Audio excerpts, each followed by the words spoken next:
6 months ago, I thought I was the smartest guy in the room. Today, I'm writing this from a one-bedroom apartment in the worst part of town, and my wife hasn't spoken to me in 3 days.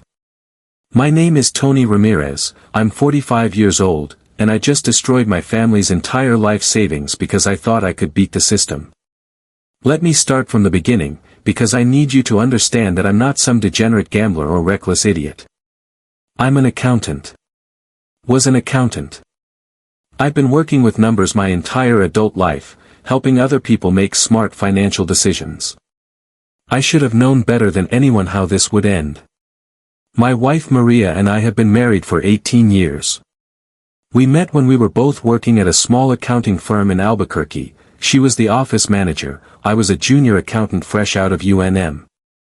She was the most beautiful woman I'd ever seen, with these incredible dark eyes and a smile that made me forget how to do basic math. We built our life slowly, carefully. Maria worked her way up to managing the books for several small businesses around town. I eventually started my own practice, doing taxes and bookkeeping for local restaurants and shops. We bought a modest house in the Northeast Heights, had 2 kids, Sophia, who's now 16, and Miguel, who's 14. We weren't rich, but we were comfortable. We took family vacations to Colorado every summer, went out to dinner at El Pinto on Friday nights, and managed to save about $2,000 a month for the kids' college funds and our retirement. By last year, we had built up $180,000 in savings, not huge money, but enough to feel secure. Sophia is brilliant, honor roll student, president of the debate team, already talking about applying to Stanford or MIT for engineering. Miguel is our athlete, starting pitcher on his high school baseball team, getting interest from college scouts even as a freshman. Maria and I would lie in bed at night talking about their futures, so proud of the life we'd built for them. That's where my story should have ended. Comfortable middle-class family, kids with bright futures, steady income, modest savings growing year by year. It should have been enough. But it wasn't enough for me. The problem started last year when one of my clients, a guy named Rick who owned 3 successful restaurants, started talking about this investment opportunity. Rick was the kind of guy who'd started with nothing, came to Albuquerque from Mexico with $200 in his pocket and built a mini restaurant empire through pure hustle. He was smart, successful, and most importantly, he'd made it from the same working-class background as me. "Tony," he said one day while I was doing his quarterly books, "you're a smart guy with numbers, right? You understand risk and reward." I told him that was literally my job. "Then you need to hear about this opportunity. There's this company called Nexus Capital Partners, they specialize in foreign exchange trading and cryptocurrency arbitrage. Super technical stuff, but the returns are incredible." He showed me statements from his investment account. In 6 months, he'd turned $50,000 into $125,000. The returns were steady, consistent, and according to him, practically guaranteed. The beauty of it, Rick explained, is that they're exploiting inefficiencies in different international markets. When Bitcoin is trading at one price in Tokyo and a different price in London, they make money on the spread. It's not gambling, it's mathematics. As an accountant, this made sense to me. Arbitrage trading was a legitimate strategy. Large financial institutions did it all the time. The only reason average people couldn't access these opportunities was that they didn't have the capital or the technical expertise. But Nexus Capital Partners was different. They pooled money from investors like Rick and me, used sophisticated algorithms to find these arbitrage opportunities, and shared the profits. The minimum investment was $10,000, and they were guaranteeing 15 to 20% returns annually. I went home and researched the company extensively. They had a professional website, legitimate-looking documentation, testimonials from satisfied investors. The CEO, a guy named Jonathan Walsh, had a Harvard MBA and had worked at Goldman Sachs before starting Nexus. Most importantly, the math made sense. If they really were finding inefficiencies in global markets, 15 to 20% annual returns weren't unreasonable. Hell, Warren Buffett had averaged 20% for decades. I talked it over with Maria. She was skeptical at first. If it sounds too good to be true, it probably is, she said. But when I showed her Rick's statements, when I explained the arbitrage concept, when I demonstrated how this could accelerate our retirement savings by years, she started to come around. What if we started small? I suggested. Maybe $10,000 to test the waters. Maria agreed, reluctantly. We transferred $10,000 from our savings account to Nexus Capital Partners in March of last year. The first monthly statement showed a 2.1% return. Our $10,000 had become $10,210. The second month was even better, 2.8%, bringing our balance to $10,496. By month 3, we were up to $11,180, a 11.8% return in just 3 months. This was working exactly as Rick had promised. That's when I made my first big mistake. Instead of being satisfied with our test investment, I got greedy. Maria, I said, showing her the statements, if we can make this kind of return on $10,000, imagine what we could do with $50,000. She was hesitant. Tony, this is our emergency fund we're talking about. What if something goes wrong? What could go wrong? I asked. Look at the numbers. This isn't some fly-by-night operation. They're arbitraging real market inefficiencies. The worst-case scenario is that we make slightly less money. In June, we invested another $40,000. Our balance in the Nexus account grew to over $55,000 by the end of the month. Rick was ecstatic. He'd moved most of his business savings to Nexus and was making more money from his investments than from his restaurants. This is our ticket out of the middle class, he told me. This is how we become truly wealthy. By August, I was completely convinced. The monthly statements kept coming, showing consistent 2 to 3% monthly returns. I'd found the holy grail of investing, high returns with apparently low risk. That's when I made the decision that destroyed my family.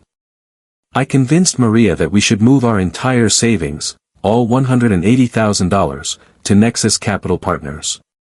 Tony, that's crazy, she said. That's Sophia's college fund. That's Miguel's future. That's our retirement. We can't risk everything. We're not risking everything, I argued.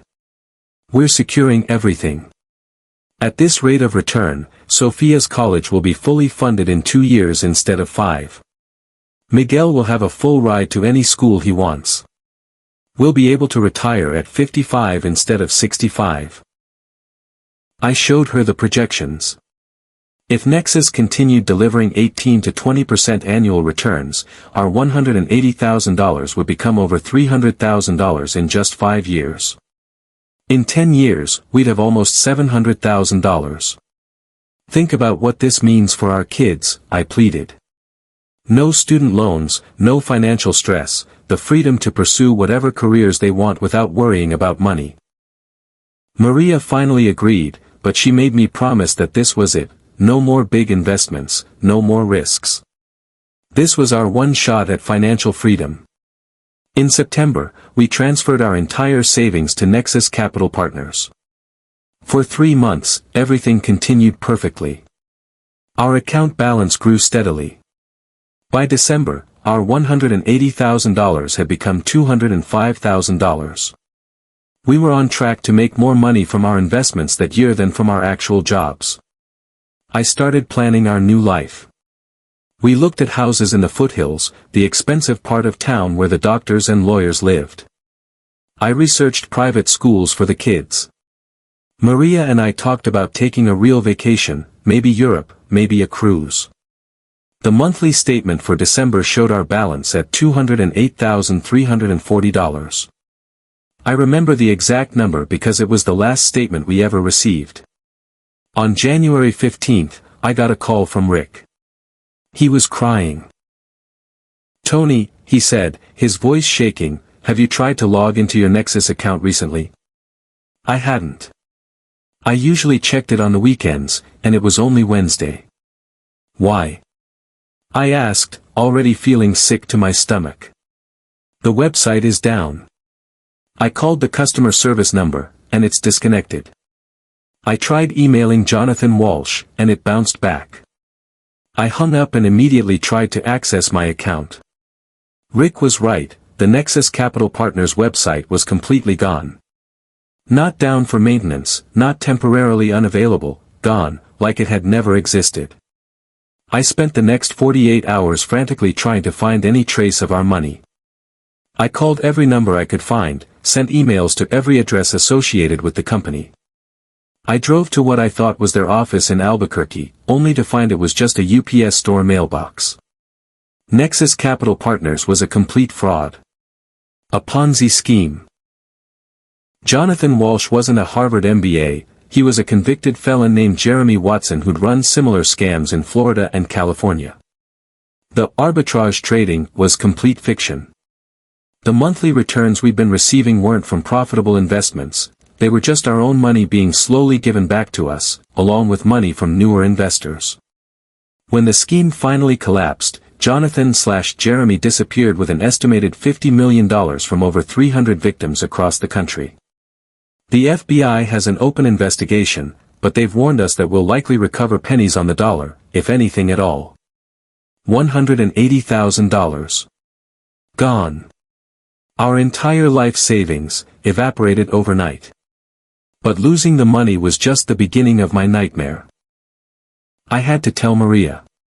I'll never forget that conversation as long as I live. We were sitting at our kitchen table, the same table where we'd made the decision to invest everything just 5 months earlier.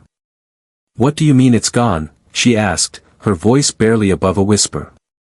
"I mean it's gone, Maria. All of it. The company was fake.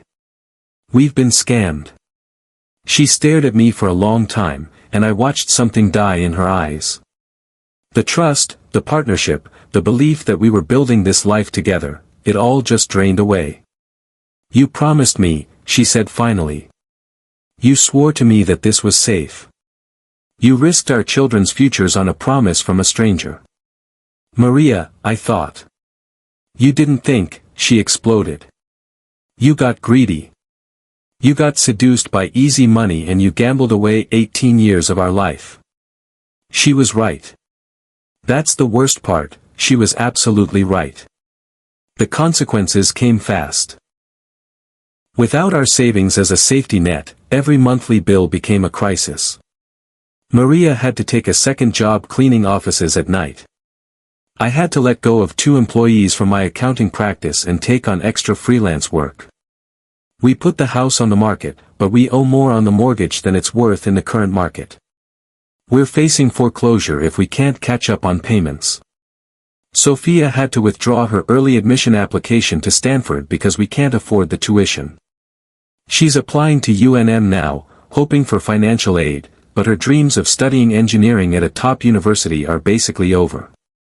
Miguel quit the baseball team because we can't afford the equipment and travel costs. The college scouts who were interested in him have moved on to other prospects. But the worst part is watching my family fall apart. Maria barely speaks to me anymore. When she does, it's about practical things, bills, schedules, the kids. The warmth, the partnership, the intimacy we'd built over 18 years is just gone. She sleeps on the couch most nights, claiming she stays up late doing paperwork, but I know she just can't stand to be close to me. Sophia blames me for ruining her future. "I had a full scholarship to Stanford, Dad," she told me last week. "I was going to be an engineer, maybe work for NASA or Tesla. Now I'm going to community college because you wanted to get rich quick." Miguel won't even look at me. He used to come to me for help with homework, to throw a baseball in the backyard, to talk about girls and school and life. Now he treats me like a stranger who happens to live in the same house. Last month, Maria asked me to move out. "I need space," she said. "I need to think about what I want to do next, and I can't do that with you here reminding me every day of what we've lost. I'm living in a furnished apartment in the International District, the kind of place college students and people going through divorces rent month to month.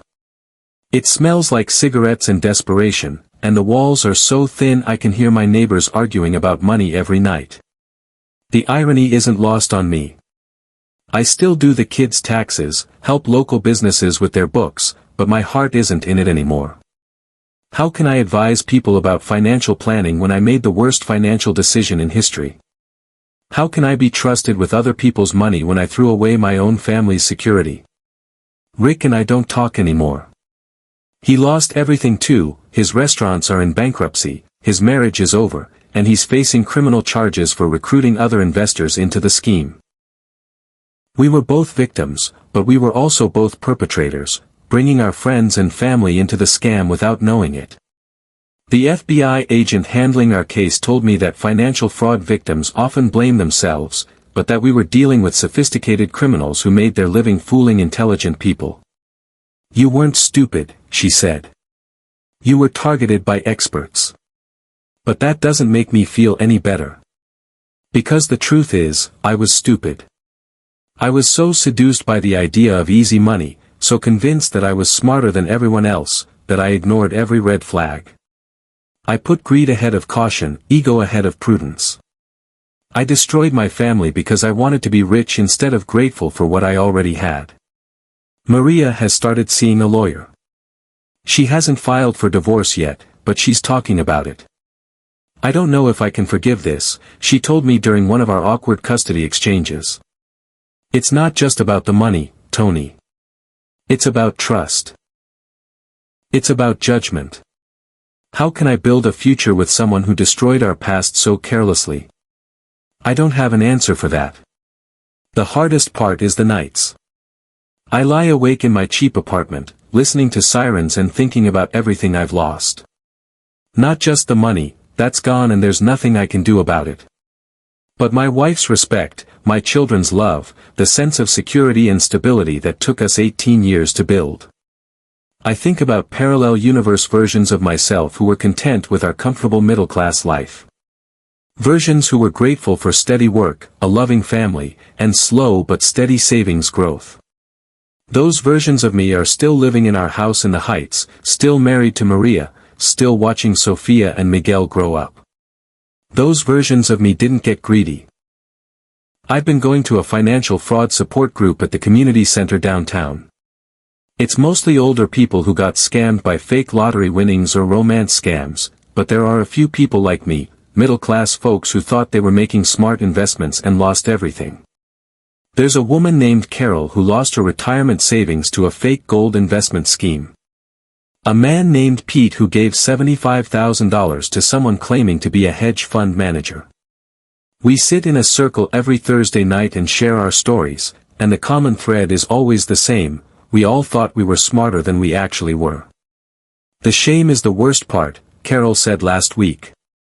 People assume you're either stupid or greedy, and the truth is we were both. We were smart enough to know better and greedy enough to ignore what we knew. She's right. I tell people I was the victim of a sophisticated scam, and that's true. But I was also a willing participant in my own destruction. I saw what I wanted to see, believed what I wanted to believe, and ignored every instinct that told me something was too good to be true. Yesterday was Sophia's 17th birthday. In the old days, we would have had a big family dinner at her favorite restaurant, followed by cake and presents at home. Instead, I took her to Applebee's, the most I could afford, and gave her a $50 gift card to Target. She was polite, grateful even, but I could see the sadness in her eyes. This wasn't how her 17th birthday was supposed to go. She should be getting ready for senior year at a prep school, planning her Stanford dorm room, excited about her future. Instead, she's working weekends at a clothing store in the mall to save money for community college. I don't hate you, Dad, she said as I dropped her off at Maria's sister's house where they're staying temporarily. But I don't understand how you could risk everything we worked for. Didn't you think about us at all? The honest answer is that I thought I was thinking about them. I thought I was securing their futures, giving them opportunities one never had. But really, I was thinking about myself. About being the guy who beat the system, who provided beyond his family's wildest dreams. I was thinking about my ego, not their welfare. The FBI says the investigation is ongoing, but they've recovered less than 5% of the stolen money. Most of it was transferred overseas within days of the scheme collapsing. Jonathan Walsh, if that's even his real name, is probably living comfortably in a country without extradition treaties, while his victims struggle to rebuild their lives. Maria and I have a mediation session scheduled for next week. Her lawyer says she's willing to consider reconciliation counseling, but only if I agree to certain conditions: complete financial transparency, joint control of all accounts, and no investment decisions without written agreement from both of us. She also wants me to get therapy for what she calls my gambling addiction. I don't think I'm addicted to gambling, but maybe she's right. Maybe the need to beat the system, to find the secret advantage that other people miss, is its own kind of addiction. Maybe I am addicted to the feeling of being smarter than everyone else. I've been seeing a therapist, Dr. Sarah Kim, twice a week. She says that financial fraud often appeals to people who feel like they deserve more than they have, who believe they're entitled to shortcuts because life has been unfair to them. "Did you feel like you deserved to be wealthy?" she asked me last session. I thought about it honestly. Yeah, I guess I did. I worked hard, saved money, did everything right. I felt like I deserved a break. And when that break came in the form of Nexus Capital Partners, you took it without questioning whether you'd earned it through legitimate means. She was right. I wanted to believe in the shortcut because I felt entitled to one. Final question: how do you rebuild trust with your family after a betrayal this massive? Is it possible to come back from financial devastation at 45, or should I just accept that I've ruined my family's future permanently? Have any of you ever forgiven a spouse for a decision this catastrophic, and if so, how did you move forward?